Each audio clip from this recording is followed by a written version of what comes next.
J'ai dit aujourd'hui nous avons deux cours, la glande mammaire et un petit cours la parathyroïde. Et il me reste avec vous un seul cours la parathyroïde, nous dirons Inch'Allah le mardi de la 4e semaine. Mardi de la 4e semaine, ce sera fort possible le premier jour de Ramadan. Donc on commence par la glande mammaire.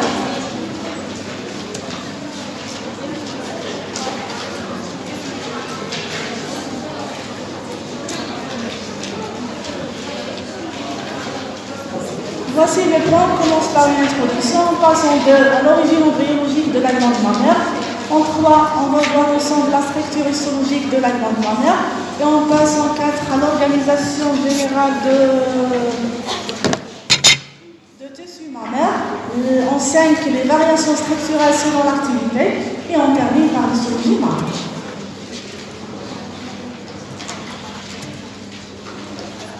En sa présence, la glande mammaire définit les espèces mammifères. La glande mammaire, c'est une glande exocrine, elle est tubulo-acineuse et composée. Le mot exocrine, qu'est-ce que ça veut dire? Une glande exocrine, c'est-à-dire elle excrète le produit de sécrétion à l'extérieur. Et le produit de sécrétion de la glande mammaire, c'est le lait, oui, c'est le lait. De point de vue structural, c'est une glande tubulo-acineuse ou bien tubulo-alvéolaire. Qu'est-ce que ça veut dire tubulo-acineuse? Les unités sécrétrices sont des formes, soit des tubules, soit des acinées. Mais on parle beaucoup plus des alvéoles que des acinées, c'est clair.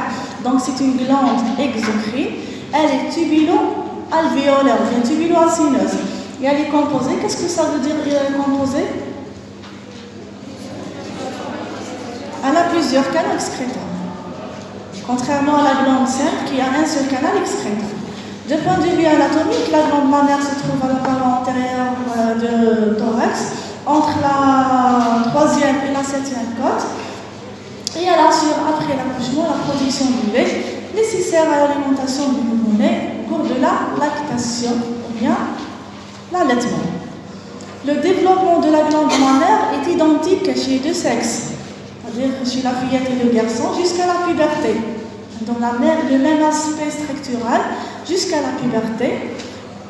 Avec les hormones sexuelles féminines, la glande mammaire se développe et son aspect est modifié, principalement sous l'effet de l'œstradiol et la progestérone. Mais la glande mammaire reste rudimentaire, c'est-à-dire pas de changement structural chez le garçon, même après la puberté. Je passe à l'origine embryologique. Un embryon, une coupe sagittale d'un embryon. Vers la fin du premier mois, quand vous voyez la région céphalique, déjà les ébauches de l'œil, on a les ébauches du membre supérieur, on a les ébauches des membres inférieurs. Tout d'abord, le sein est d'origine, on parle beaucoup plus de la glande mammaire que du sein.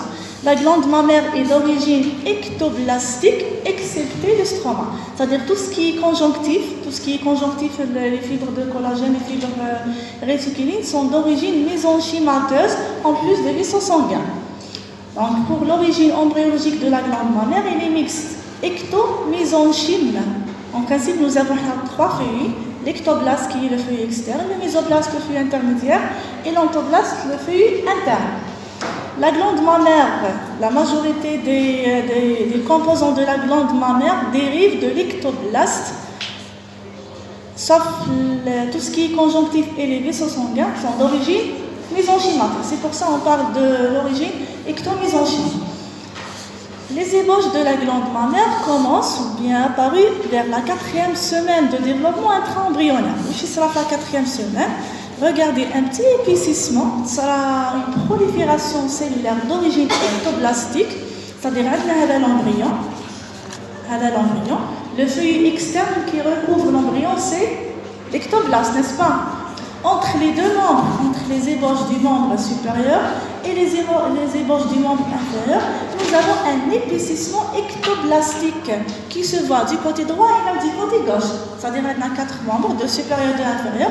Entre le membre supérieur droit et le membre inférieur droit, il y a un épaississement, comme vous voyez là, sous forme d'un arc. Nous à la crête mammaire. C'est clair, la première étape. Par la suite, il y avait la crête mammaire la crête mammaire, cet épaississement-là qui apparaît entre les deux racines des membres supérieurs et inférieurs, commence à évoluer et il disparaît sauf un point. C'est-à-dire ça a une prolifération, se forme d'un arc entre les deux membres. Quelques jours plus tard, l'épaississement regresse et il ne reste qu'un seul point, près du membre supérieur, à peu près à ce niveau-là. Il prend l'épaississement, se forme d'une petite nodosité, qui se nommera le bourgeon primaire, l'ectoblaste. Quand vous voyez l'ectoblaste et les messes, vous prenez l'épaississement sauf un petit point, c'est le bourgeon primaire. C'est clair. Et regardez, les cellules ectoblastiques s'enfoncent un petit peu dans le mésenchyme, vers le mésenchyme, qui est à l'origine de tout ce qui est conjonctif et vaisseau sanguin. C'est pour ça qu'on parle de l'origine ectomésenchymateuse. Donc la crête mammaire disparaît sauf à un point, où les cellules s'enfoncent encore dans le mésenchyme pour former le mésenchyme. Pour former le bourgeon primaire, à peu près vers la 5e, 6e semaine, c'est-à-dire une semaine plus tard. Vers la 10e semaine de développement intra-embryonnaire, le bourgeon primaire, comme vous voyez sur le schéma, se ramifie et se divise pour donner un aspect d'un arbre, une arborisation dans le mésenchyme. Ce sont les bourgeons secondaires. Vers la 10e semaine. Vers le 6e mois, 5e, 6e mois, le bourgeon secondaire se déprime en surface pour réaliser l'aréole. L'aréole, futur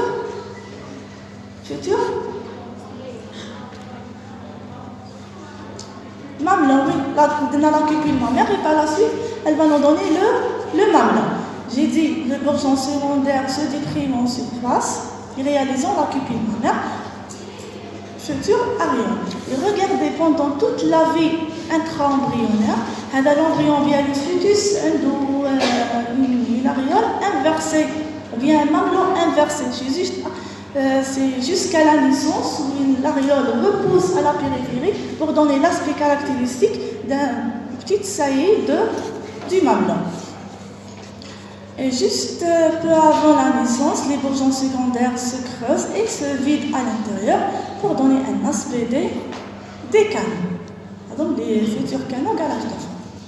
C'est clair? Donc tout d'abord, vers la fin de la 4e semaine, j'ai la crête mammaire. C'est un épaississement qui se forme entre les racines des deux membres. Et on a deux crêtes, la crête mammaire droite et la crête mammaire gauche. Par la suite, cette crête mammaire regresse, sauf un point. On a une petite nodosité, c'est le bourgeon primaire. Le bourgeon primaire s'enfonce dans le mésenchyme. Et par la suite, 2 semaines plus tard, ce bourgeon primaire se divise pour former le bourgeon secondaire. Ces bourgeons secondaires se vident ou bien se creusent à l'intérieur pour former les futurs canaux galactophores. Et j'ai oublié, sauf la cupule mammaire, la surface, quand vous voyez sur le schéma, la surface de bourgeon secondaire se déprime, il donne une dépression. C'est la cupule mammaire qui va nous donner l'aréole et le mamelon. Pour vous résumer, on a 3 stades principalement. Le premier stade, c'est le stade de bourgeon plein. Lorsque le bourgeon plein va se ramifier, va nous donner l'aspect cordonal, c'est le bourgeon secondaire. Le 3e stade, c'est lorsque les cordons cellulaires se creusent pour former les canaux galactophores. Les principaux anomalies de développement intra-embryonnaire, ce sont les amasties. Mastie, c'est en rapport avec la glande mammaire. Amastie, c'est l'absence totale de la glande mammaire. Bien sûr, par l'absence de l'ébauche mammaire. C'est une anomalie très rare. Les athylies en rapport avec l'aréole ou bien le mamelon. Les athylies, ce n'est pas des formations de l'aréole. La polymastie. Poly, c'est plusieurs. Mastie, c'est la glande mammaire. Donc, on a des glandes surnuméraires. Regardez la glande surnuméraire. La situation la plus fréquente, c'est la région axillaire. Donc, on a une glande mammaire surnuméraire au niveau de creux axillaire. Les polythylies, la polythylie, c'est des aréoles surnuméraires. Regardez ici, on a des aréoles surnuméraires sur le thorax. C'est clair pour l'origine embryologique? Très bien. Pour le rappel anatomique, sur une coupe longitudinale, on a trois constituants principales. Nous avons tout d'abord de l'extérieur à l'intérieur. Ici, c'est la peau bien une capsule. La glande mammaire est recouverte d'une capsule ou bien d'un épithélium. Un épithélium ou bien une capsule? Un épithélium, parce que nous avons la peau. La peau, c'est un épithélium, c'est pas une capsule. Donc, le revêtement externe, c'est la peau. C'est un épithélium pavimenteux stratifié non kératinisé, centré par le mamelon qui est entouré de l'aréole. Le deuxième compartiment sur le plan anatomique, c'est la glande mammaire proprement dite. C'est la glande mammaire proprement dite, avec le tissu glandulaire. Et le troisième compartiment, c'est la couche adépeuse qui recouvre presque en totalité, sauf au niveau central, on a le mamelon et l'aréole. C'est le tissu adipeux qui est richement vascularisé et qui repose sur la face antérieure du thorax par le biais des muscles pectoraux. On passe à la structure histologique de la glande mammaire. J'ai dit au début, la glande mammaire, c'est une glande exocrine. Elle est polylobée et lobulée. Elle est acéneuse de type agminé. J'ai déjà expliqué le terme c'est quoi agminé. Qu'est-ce que ça veut dire agminé?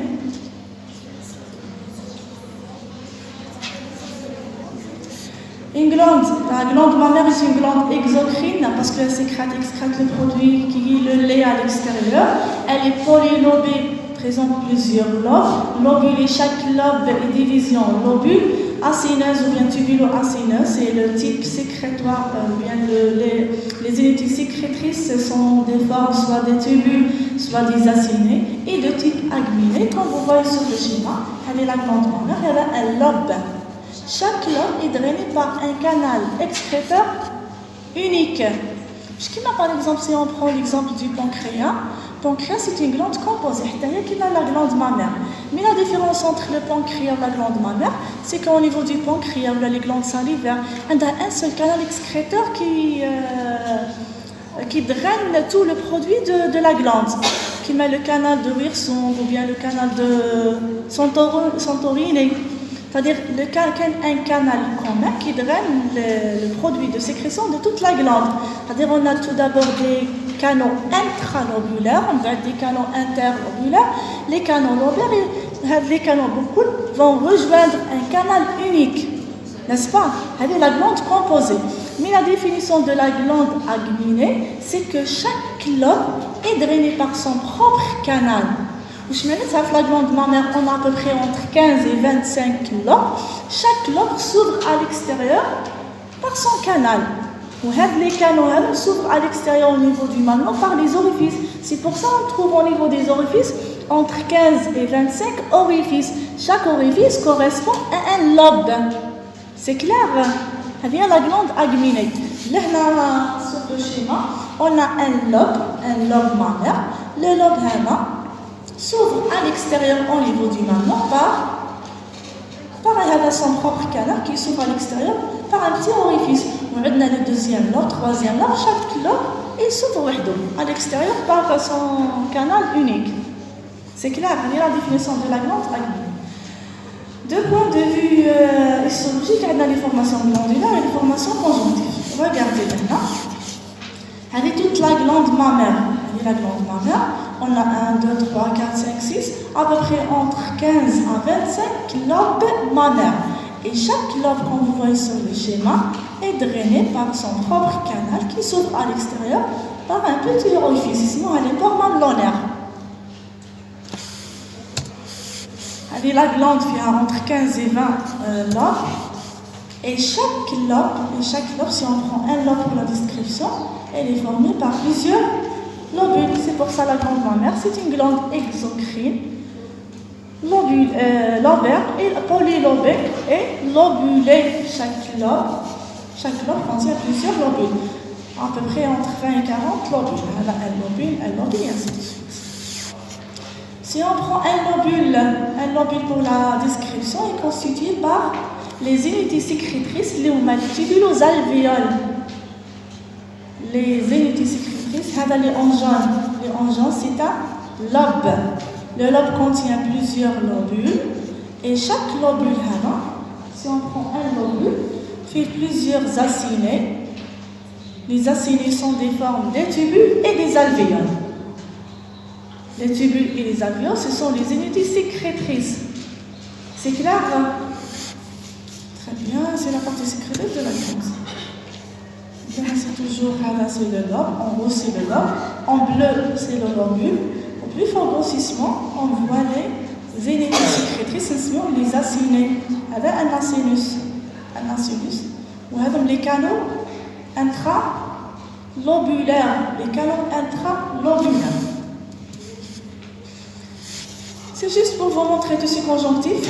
C'est le lobule, le deuxième lobule. Donc c'est le tissu conjonctif interlobulaire. Là nous avons les acinées, ou bien les unités sécrétrices. En bleu clair, c'est le tissu conjonctif intralobulaire. Pour le tissu conjonctif interlobulaire, entre les lobules, c'est un tissu conjonctif de type dense, très riche en fibres de collagène.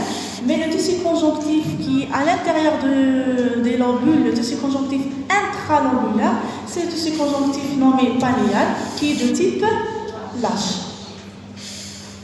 C'est clair.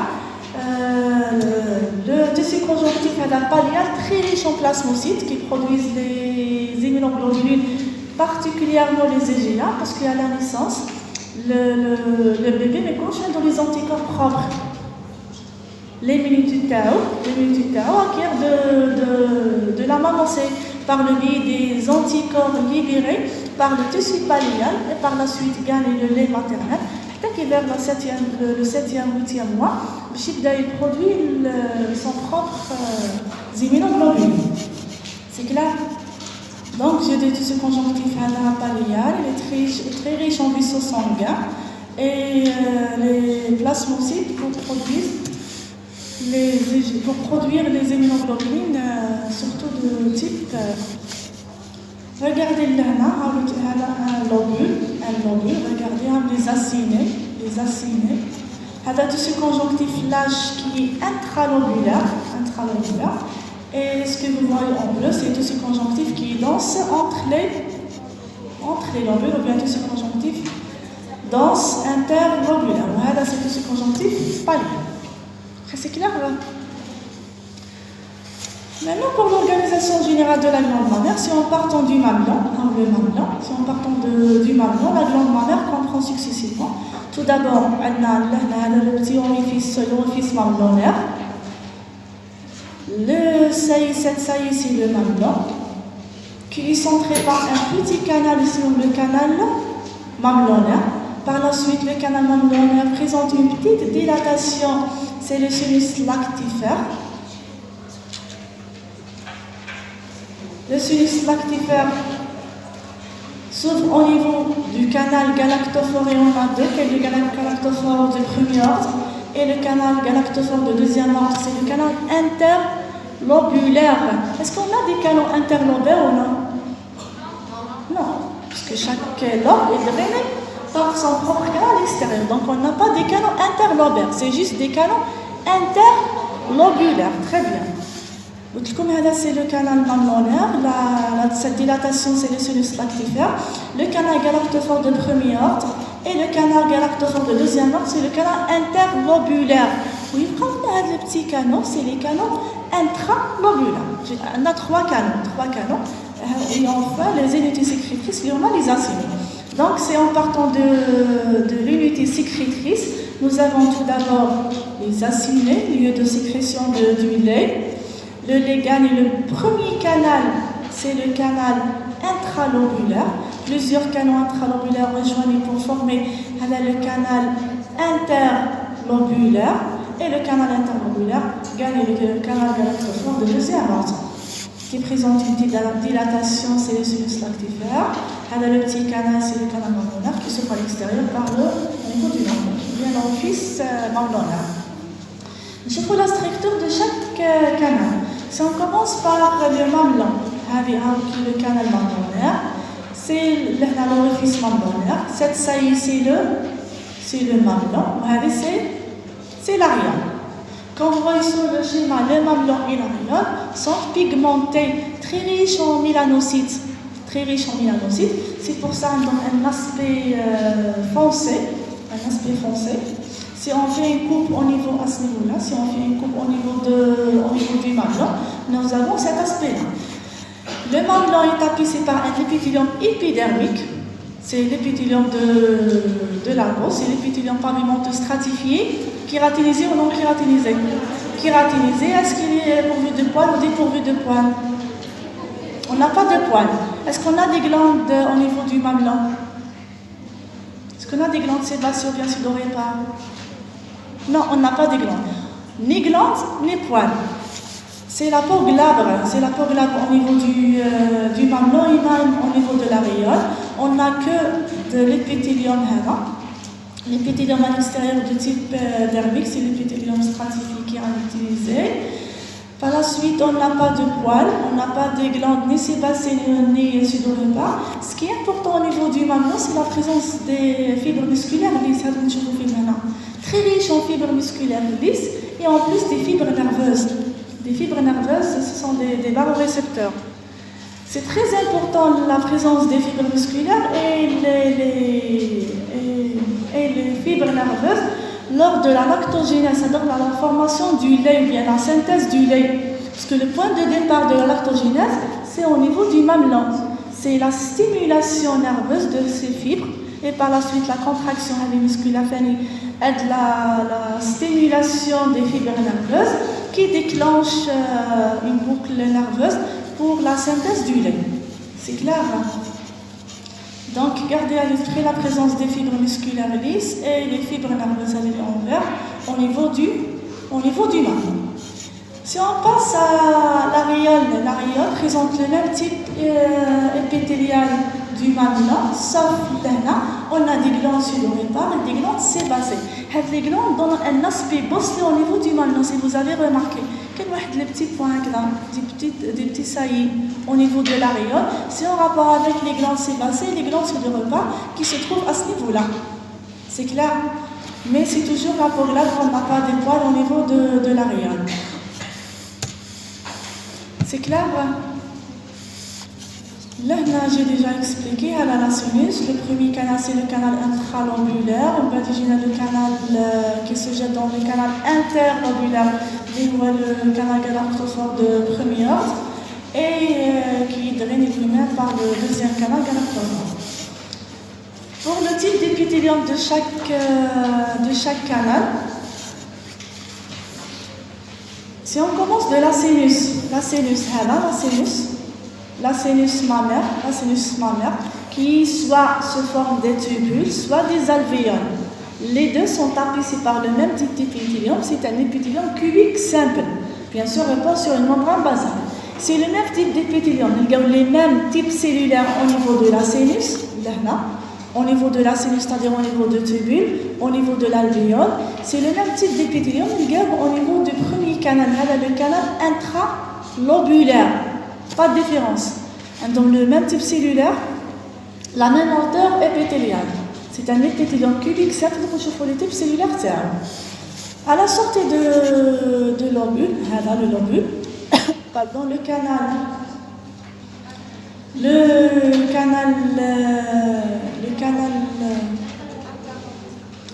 canal interlobulaire, ainsi le canal galactophore de premier ordre, les deux sont tapissés par un épithélium prismatique simple. C'est clair. Donc les acinés plus le premier canal le canal intralobulaire sont tapissés par un épithélium cubique simple, donc le même type d'épithélium. Et les deux canaux qui suivent, le canal interlobulaire et le canal galactophore, sont tapissés par un épithélium prismatique simple. Il nous resterait la petite dilatation, il y a le sinus lactifère ou bien le sinus galactophore, tapissé par un épithélium bistratifié cylindrique. C'est clair? Le canal mamelonnaire, c'est un épithélium, c'est comme la peau, sauf il n'est pas kératinisé, puisque se trouve à l'intérieur du corps humain. Comme le canal anal, On a un épithélium épidermique, un épithélium épidermoïde, c'est-à-dire ressemble à la peau, mais à proximité de l'extérieur, il y a chaque kératinisé. C'est clair? C'est clair pour les types d'épithélium de chaque canal là. Pour les canaux, j'ai dit les canaux et les cellules sécrétrices comportent deux types cellulaires.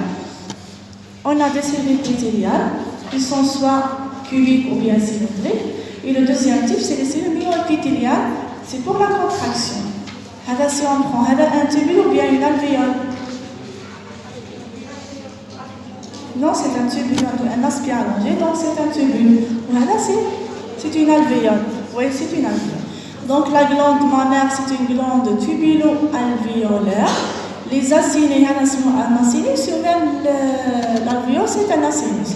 Les acinés sont tapissés par un épithélium cubique, comme vous voyez, un épithélium cubique simple, formé de deux types cellulaires. Les cellules épithéliales, les cellules sécrétrices, et le deuxième type cellulaire, les cellules que vous voyez en rouge, ce sont les cellules myoépithéliales. Ça ressemble à la cellule C de la parathyrmie, n'est-ce pas? Elle est la cellule principale. La cellule C, elle n'est jamais en contact avec la lumière. Toujours repose entre la membrane basale de la cellule et la basale. Voilà les cellules myoépithéliales situées entre la lampe basale et la cellule acineuse. Elles sont soit isolées ou regroupées en petits amas. Elles sont étoilées, un aspect étoilé ou bien rameuse. Un aspect arborisé, un grand rameuse, qui entoure la totalité de l'acinus. Supposons qu'elle a un acinus, la lumière elle est au centre. Les cellules épithéliales ou bien les cellules acineuses, ce sont des cellules polarisées. Il y a un pôle basal et un pôle apical. Elle a le pôle apical en contact avec la lumière, donc la production du lait. Lorsque le lait est synthétisé au niveau de la cellule épithéliale, déverse au niveau de la lumière. Okay? Le pôle basal. Donc les cellules acineuses entourent en totalité, c'est comme une ceinture ou bien entourent en totalité. L'acinus, c'est pour, lors de la contraction, favorise l'excrétion du produit sécrété. C'est clair? Et les cellules myoépithéliales se trouvent à la fois au niveau de l'acinus et même au niveau du premier canal, les canaux intralobulaires. C'est clair? Ce sont des cellules rameuses, de nombreux prolongements, forment un véritable réseau contractile, périque, acineux. Là, quand on parle de l'acinus ou bien l'alvéole, elle a une alvéole, un acinus, ou bien, un tubule et une alvéole. C'est l'unité fonctionnelle de la glande mammaire. Soit un acinus ou bien une alvéole, c'est une petite cavité arrondie, soit en forme de cul de sac avec un tubule, soit en forme arrondie s'il s'agit d'une alvéole. Constitue la partie sécrétrice de la glande. Et il y a l'acinus mammaire. En microscopie optique, regardez en microscopie optique, les acinés, c'est une coloration, bien c'est une coupe colorée par la coloration bi ou la trichromique. Bi ou tri? Bi, oui, c'est une coloration bichromique parce que le tissu conjonctif se colore en rouge. Donc c'est une coloration bichromique. Elle a un acinus, regardez. Là, on voit, c'est quoi? La lumière, oui, c'est la lumière. Nous avons la lumière. Les cellules sombres, ce sont les cellules acineuses. Et les cellules avec un cytoplasme clair, ce sont les cellules myoépithéliales. Regardez toujours la cellule myoépithéliale se trouve à la périphérie ou bien au niveau basal de la cellule acineuse. C'est clair pour la structure de la glande mammaire? Les variations structurelles selon l'activité. La glande mammaire passe par plusieurs étapes. La première étape, c'est la période postnatale, juste après la naissance. Juste après la naissance, en absence de stimulation hormonale, la glande reste au repos. C'est-à-dire que c'est une glande au repos. Et cette glande, elle ne contient que de courts systèmes de tubules. Comme la période embryonnaire, qu'est-ce que la formation des acides? C'est juste la formation des tubules. La glande mammaire prend l'aspect embryonnaire chez les deux sexes jusqu'à la puberté. et on parle de la glande au repos. C'est clair parce qu'elle n'est pas en activité. J'ai dit l'absence de stimulation hormonale. Reste la glande mammaire au repos avec un petit système canalaire et les tissus conjonctifs commencent à se développer par rapport à la période embryonnaire. Donc, des petits canaux, les acinées, on n'a pas des acinées, sauf le tissu conjonctif entre les acinées commence à se développer. Allez, la première étape. La période pré-pubertaire, c'est-à-dire à la puberté, juste avant, peu avant la puberté. Peu avant la puberté, de la naissance à cette période, la croissance est très lente. La croissance des canaux galactophores, mais on n'a pas des acinées, c'est clair. Hein? Avant la puberté, on n'a pas des acinées. J'ai dit de la naissance à cette période, la croissance elle est très lente des canaux galactophores et l'absence des structures acineuses par absence de stimulation hormonale. Donc, à la puberté, chez les garçons, la puberté ne modifie pas l'aspect de la glande mammaire. Il prend le même aspect pré-pubertaire. Et cet aspect pré-pubertaire, il prend pendant toute la vie. Je mets la glande mammaire. Chez elle, non, elle ne contient que des petits canaux galactophores. Et avec un tissu conjonctif peu développé. Ok, certains les cas pathologiques, la glande mammaire cancéreuse, des cancers du sein chez l'homme, c'est vrai, c'est exceptionnel, on la se voit rarement et ça rentre surtout dans le cadre de la maladie cancéreuse familiale qui connaît un cancer du sein familial. Un homme qui est touché. Déjà, un cancer du sein qui touche un homme, c'est un cancer familial jusqu'à preuve du contraire. Parce qu'à l'état normal, mais cache un cancer du sein. Ok, un cancer du sein qui touche un homme, c'est familial. Jusqu'à preuve du contraire. Le cancer chez l'homme, c'est-à-dire qu'on a la néogénèse des acinées. À l'état normal, on n'a pas des acinées. Cette néogénèse cancérise la cellule, ou bien modifie l'aspect de la cellule pour chaque cancéreuse. C'est clair. Donc, à l'état normal, pas des acinées, la glande mammaire garde l'aspect pré-pubertaire parce qu'on n'a pas une stimulation hormonale principalement par les oestrogènes. Donc, le sexe féminin, la croissance après la puberté est très active. Elle est très active par la stimulation hormonale des progestérone et principalement de stradiol. Les oestrogènes, l'œstrogène ou bien l'estradiol entraîne une prolifération des canaux, c'est-à-dire l'augmentation du nombre et de la taille des canaux, qu'il y a une néoformation des canaux et l'augmentation du calibre de la taille des canaux. Deuxième élément après la puberté, c'est le développement de tissu adipeux qui se traduit cliniquement par l'augmentation du volume mammaire. Et le troisième point de développement de la glande mammaire après la puberté chez le sexe féminin, c'est la structure lobulée, l'apparition des lobules et l'apparition des acinées. beaucoup sous la stimulation des oestrogènes. Donc l'apparition des acinées, l'apparition de l'aspect lobulé, l'augmentation du nombre et du volume des canaux galactophores et l'augmentation du volume mammaire par l'involution du tissu adipeux. Là, j'ai oublié. Là, je comprends que les acinées. Ah, on a regardé l'apparition des acinées. Là, un lobule. Vous me suivez? Le cours est simple. On va voir la période d'activité génitale, c'est-à-dire la glande non gestante. Cette phase, c'est en cours de cycle menstruel. Le cycle menstruel modifie très peu l'aspect ou bien la structure de la glande mammaire. En cours de cycle menstruel, on a des petits canaux avec quelques lobules, les alvéoles sont peu développés. Sauf en cours de deuxième cycle,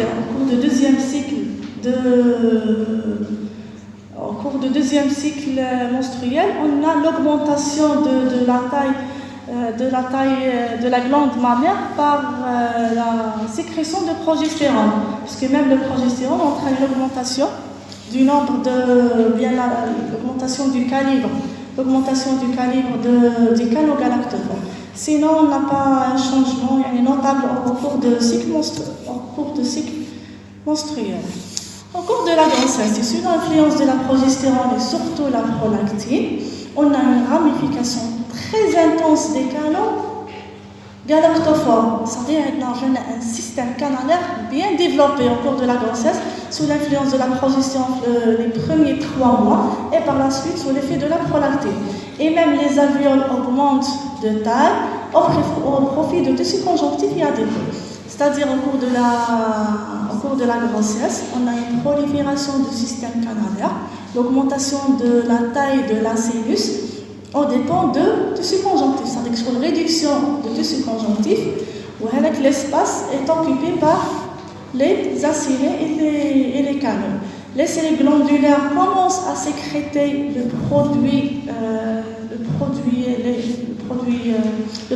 produit du lait qui est le colostrum. Le colostrum, c'est mes grands-mères. C'est un lait très riche en glucides et protéines qui est pauvre en lipides. C'est clair que c'est le premier lait sécrété, c'est le colostrum. Il est très riche en protéines et glucides et pauvre en lipides. Déjà, la sécrétion de colostrum commence vers le 8e mois avant l'accouchement.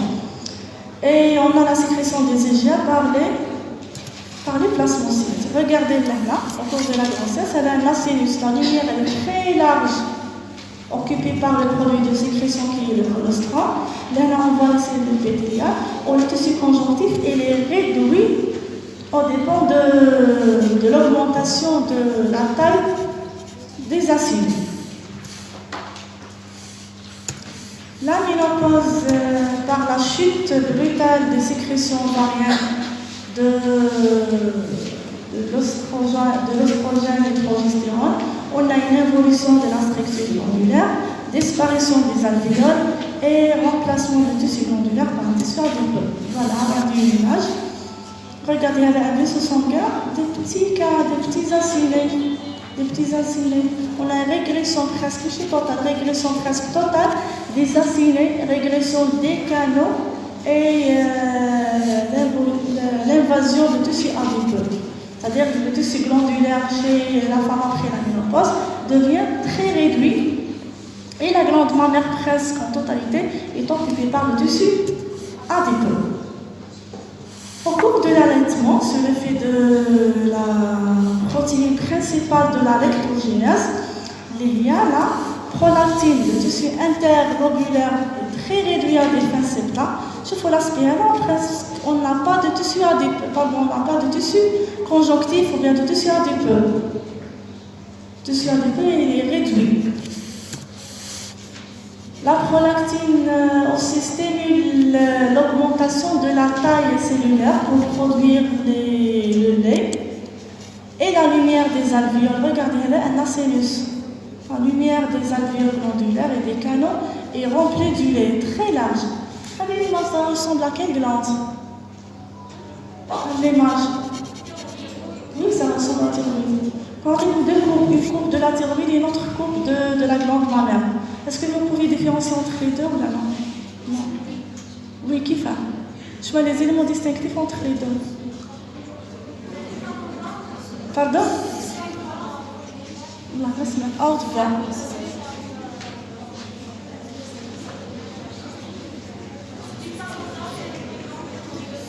Oui, demoiselle, الحين بابيكم يوم. Les phagosomes, non, on en microscopie optique, les phagosomes, on les voit en microscopie électronique. Non, vous avez une coupe là avec une autre coupe de la thyroïde. La thyroïde, c'est la seule glande vésiculaire ou la folliculaire endocrine. Mais quand j'ai une autre glande endocrine, elle a un aspect folliculaire. L'aspect folliculaire, il y a une autre glande, il y a la glande mammaire, mais la glande mammaire, c'est une glande exocrine. Les autres ont l'aspect arrondi des follicules, qui fait une différence immédiate au microscopie optique. La richesse en vaisseau sanguin, toute glande endocrine est richement vascularisée. Même si on voit l'espace interfolliculaire entre les acinés, on n'a pas vraiment les capillaires sanguins. Elle est prime. Secondo, il y a une glande exocrine. On a les canaux excréteurs. En principe, quand on fait une glande, on voit le type d'épithélium. C'est un épithélium les canaux, c'est un épithélium soit cylindrique ou bien cubique. Chose qui est absente au niveau de la glande thyroïdienne, l'absence des canaux. Auquel un élément qui est parlant. Si on voit le produit de sécrétion de la thyroïde, comme la thyroïde surtout qui est au robot, le produit de sécrétion il est homogène. Le même aspect, contrairement à la glande mammaire. Tu vois les points. Les points, ça correspond avec tout ce qui semble à la sécrétion protéique et glucidique, ou les clairs avec les espaces clairs, c'est la sécrétion lipidique. Voilà. C'est primordial pour distinguer, surtout pour les externes, quand le produit de sécrétion de la thyroïde est homogène. Même qui te en activité, les vacuoles, ça ne ressemble pas à l'aspect. Les vacuoles, toujours, j'ai les vacuoles de Maxaron, gifle la périphérie, mais ce n'est pas le même aspect de la glande mammaire. La glande mammaire, l'aspect est moucheté. C'est clair qu'il y a des grains sombres correspondant aux sécrétions protéiques et glucidiques, ou les espaces clairs. Les espaces clairs, c'est les sécrétions lipidiques. De quoi est composé le lait? Le lait maternel renferme l'eau, les sels minéraux, les protéines, principalement les caséines, les immunoglobulines, surtout les EGA, les glucides, principalement la lactose, et les lipides. Là, pour la cellule acéleuse, la cellule sécrétrice, c'est une cellule soit cubique, soit cylindrique. Je suis la hauteur épithéliale selon l'activité. C'est une cellule cylindrique ou bien cubique, elle a un noyau central élévicliolé. C'est une cellule qui est très active, surtout au cours de l'allaitement, bien la lactation. Très riche en réticules endoplasmiques et granuleux et appareil de Golgi. Et qu'est-ce qu'on a en plus? Pour le mode de sécrétion des produits sécrétés par cette cellule. Le mécanisme de sécrétion, c'est le mécanisme myro-apocrine. Le mécanisme myrocrine, ça concerne les sécrétions protéiques et glucidiques. Les protéines sont synthétisées au niveau de l'enzyme de REG, passent au niveau de l'appareil de Golgi qui est emmagasiné derrière les vacuoles, qui migrent vers le pôle apical. Donc les glucides et les protéines qui derrière la vacuole, fusionnent cette vacuole avec la membrane plasmique et finit par la libération du produit sans vacuole. Là, c'est le mode myrocrine, très bien. Le mode apocrine, ça concerne la sécrétion de lipides à la apocrine. On a la synthèse des gouttelettes lipidiques qui fusionnent la binata pour former une grosse vacuole lipidique, migre vers le pôle apical. En fait, il y a une partie de la membrane plasmique apicale, une partie de la membrane plasmique qui s'entoure, il entoure cette vacuole, puis s'étrangler et finir par la libération de la vacuole lipidique avec une partie de la membrane plasmique. En fait, ce sera une régénération de cette partie dégénérée de la membrane plasmique. Alors, c'est le mode apocrine. Le premier, c'est le colostrum. Principalement, on a trois phases. Avec la phase après la ménopause, ça ne concerne pas bizarre. On a une glande mammaire, c'est-à-dire sur les couples physiologiques, qu'est-ce qu'on a? On a une glande au repos, c'est-à-dire avant une glande au repos, c'est-à-dire chez une fille après la puberté, mais en dehors de grossesse ou bien allaitement, il y a la glande au repos. Nous avons une glande au repos là, la deuxième lame correspond à une glande mammaire au cours de la grossesse, et la troisième coupe, glande mammaire au cours de l'allaitement ou bien la lactation. La glande mammaire au repos. Regardez, on a des petits acides, il y a un lobule, il y a le deuxième lobule, troisième lobule, et ainsi de suite. Les lobules, comme vous voyez, sont de petite taille. Et le tissu conjonctif, il est développé ou la peu développé? Oui, il est. développé, le tissu conjonctif il est bien développé, ou l'aspect lobulaire. L'aspect lobulaire avant ou après la puberté? Après la puberté. Donc, au repos, c'est une glande mammaire en dehors de grossesse ou bien allaitement, mais toujours après la puberté. Alors, en cas de grossesse, regardez, là nous avons le lobule, ils sont augmentés de taille par rapport à la glande au repos. Et les acinides aussi et les canaux excréteurs sont remplis, sont larges, la lumière comblée, c'est une lumière qui est large, la cellule elle est haute, et on a quelques tissus adipeux entre les lobules. Mais si on prend la coupe de la glande mammaire au cours de l'allaitement, pratiquement on n'a pas l'aspect lobulaire. Voilà, parce que tout ce conjonctif interlobulaire très réduit à des fins septants. J'ai comme une travée conjonctif. Regardez, le tissu conjonctif est réduit à des fins travées, à des fins septants. Et la cellule acineuse et même les canaux sont très larges et sont occupés par le produit de sécrétion qui est le lait. Regardez un canal. Un canal est très large, il est rempli du lait. Je vous la tonalité, l'affinité tinctorielle du lait, toujours dans l'aspect moucheté. Parce que c'est un produit qui contient deux composants différents. Les glucides et les protéines prennent les couleurs visuelles, alors que les lipides, la cellule adipeuse, toujours elle est claire. C'est clair pour les trois coupes. L'histophysiologie de la lactation. La lactation, c'est la libération du lait. C'est la lactogénèse, la formation du lait. Comme au départ, la lactogénèse, le point de départ de la lactogénèse, c'est au cours de la scission.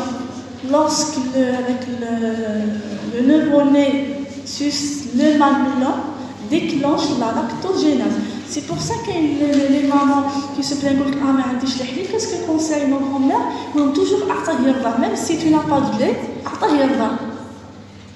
parce que le fait, la scission de la glande mammaire, même si elle ne contient pas du lait, déclenche la lactogénèse. Comment? J'ai dit au début, le mamelon fait des fibres musculaires et des fibres nerveuses. La contraction des fibres musculaires au niveau du mamelon stimule les fibres nerveuses, et lorsque les fibres nerveuses sont stimulées, déclenche une réaction nerveuse et stimule l'hypothalamus. C'est clair, lorsque les fibres nerveuses sont stimulées, il stimule l'hypothalamus. Lorsque l'hypothalamus est stimulé, il stimule à son tour la glande hypophysaire. Stimule la glande hypophysaire et les deux parties, l'adénohypophyse, l'antihypophyse et la neurohypophyse. L'hypothalamus stimule le lobe antérieur, l'adénohypophyse, pour sécréter la prolactine. C'est la cellule principale qui stimule la sécrétion du lait par les cellules acineuses. Et lorsque la neurohypophyse est stimulée, elle produit l'ocytocine. L'ocytocine stimule les cellules myoépithéliales pour favoriser la contraction et l'excrétion du lait synthétisé par les cellules acineuses. C'est clair? Donc la scission stimule les fibres nerveuses qui stimulent à son tour l'hypothalamus. L'hypothalamus libère des facteurs pour stimuler le lobe antérieur de l'hypothalamus pour libérer la prolactine. La prolactine stimule les sécrétions des cellules acineuses, ou le deuxième hormone qui est l'ocytocine stimule le deuxième type cellulaire, les cellules myoépithéliales. Bien sûr, les cellules sécrétrices, c'est pour synthétiser le lait, et les cellules myoépithéliales pour favoriser l'excrétion dans le résultat final, c'est la libération du lait au niveau du mamelon. Quels d'autres facteurs inhibent cette boucle-là, tels que l'anxiété, colère, frustration, beaucoup inhibent cette l'accès. On On termine par quelques pathologies. Les pathologies mammaires, des pathologies bénignes et des pathologies malignes. Les pathologies bénignes, les mastites, c'est-à-dire c'est l'inflammation de la glande mammaire. L'adénofibrome, c'est la pathologie mammaire la plus fréquente bénigne. Les adénofibromes, ce sont des petits nodules au niveau de la glande mammaire. Mais on ne peut pas juger est-ce que c'est bénin ou la malade. C'est une iconographie, qu'elle a une classification radiologique qui nous permet de juger est-ce que le nodule est bénin ou bien malin. La maladie fibrokystique, c'est une maladie aussi fréquente, qui correspond à une mastose qui entraîne l'apparition des microkystes. La maladie fibrokystique se traduit par des microkystes sur la glande mammaire et généralement toujours trombées latérales. عند les sujets اللي عندهم un terrain particulier يتقلقوا بزاف نديرو عندهم les maladies fibrokystiques et fréquent dans la deuxième moitié de la vie génitale et après la ménopause on aura une régression de la maladie fibrokystique. Les pathologies malignes et les cancers, on a deux types de cancers parce que la glande mammaire fait soit les cellules myo-épithéliales soit l'acide acéneuse. Lorsque la cellule acéneuse est touchée, on parle de carcinome, c'est la composante épithéliale. Et on a deux types, soit carcinome canalaire qui touche les galactophores, soit les carcinomes lobulaires et lesquels le lobule doit les toucher. Les sarcomes, c'est surtout la cellule épithéliale et les fibres de collagène. Troisième maladie cancéreuse qui touche la glande mammaire, c'est la maladie de Paget. Là, c'est le mamelon, elle est l'aréole. C'est une pathologie cancéreuse de l'épithélium qui recouvre le mamelon et même l'aréole. Je termine mon cours avec 2 à 3 cours. Vous me dites, est-ce qu'il y a une glande allaitement, ou bien au repos, ou bien en grossesse? C'est-à-dire au repos, parce qu'on voit les lobules aisément, le tissu conjonctif est bien développé entre les lobules. Mais est-ce que vous remarquez, le tissu conjonctif qui lâche? Regardez, elle est claire par rapport au tissu conjonctif dense, interlobulaire. Stop. Très bien. Là, regardez, les canaux sont vides. Les canaux et les tubules, bien les acinées sont vides. Elle est la glande non gestante. Elle est aussi, c'est le même aspect, on fait au grossissement pour voir le lobule, le tissu conjonctif interlobulaire. Vous avez c'est une glande grossesse ou bien juste allaitante la glande? Lors de la grossesse, parce que le tissu conjonctif est réduit, mais il existe. Vous avez la glande lactante. Oui, regardez, les canaux sont très larges et le tissu conjonctif est réduit à des fins septables. Alors les acinées aussi, les acinées sont larges, remplies du lait.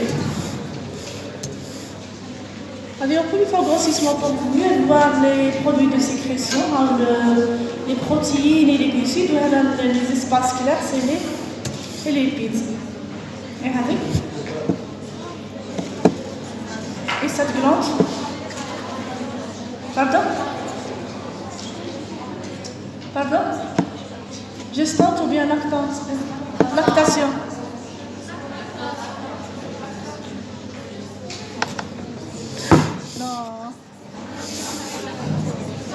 Réfléchissez bien, s'il vous plaît. Dites-moi une autre glande. Vous avez. Thyroïde, même la groupe. C'est la thyroïde. Regardez le produit de sécrétion, c'est la glande thyroïde. Elle est même la glande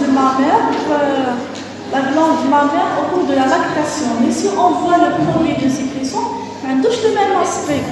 Regardez la glande mammaire. Je trouve le produit de sécrétion. Si on le compare avec cette coupe-là.